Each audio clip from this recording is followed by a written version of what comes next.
अन्य देशों के अनुभवों को ध्यान में रखते हुए देश आज एक महत्वपूर्ण निर्णय करने जा रहा है। ध्यान से सुनिए। पूरे देश में आज रात 12 बजे से संपूर्ण देश में संपूर्ण लॉकडाउन होने जा रहा है।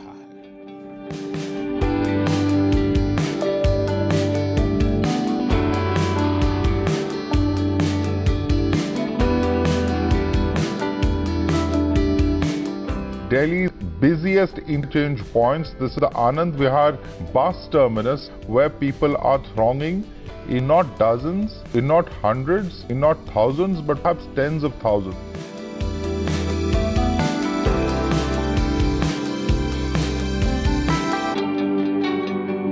भारत में लॉकडाउन को अब 3 मई तक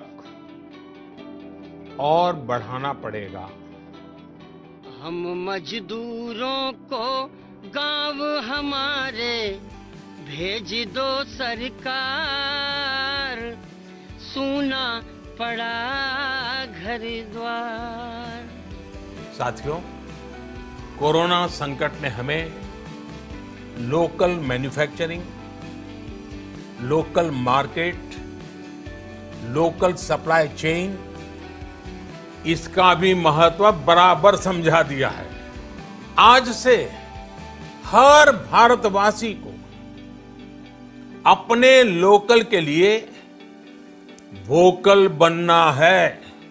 After a 4-day rally, the stock market succumbed to intense selling pressure when it reopened for trading on Monday after an extended weekend.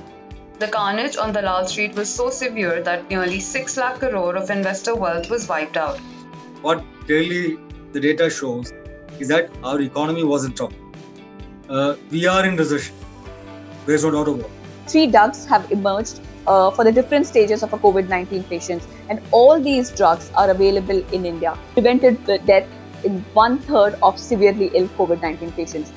I am today very happy to announce that we are today releasing the standard operating procedure for film shooting and TV program shooting.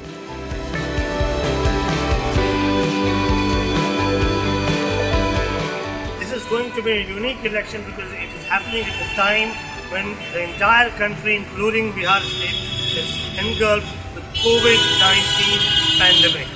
देश के लोग भाजपा को ही बार बार मौका दे रहे हैं। भाजपा पर ही सबसे ज्यादा विश्वास कर रहे हैं।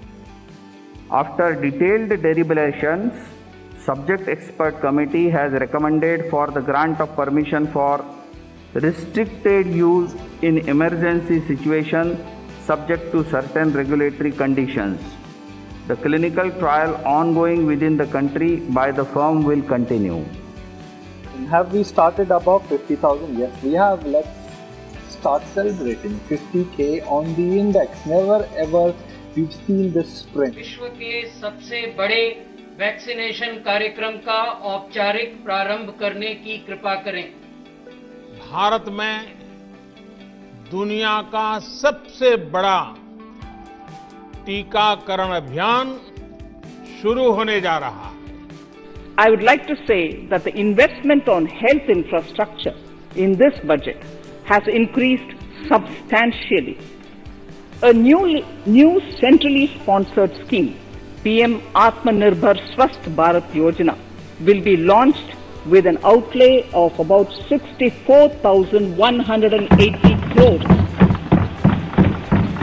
COVID is in a very dangerous situation again.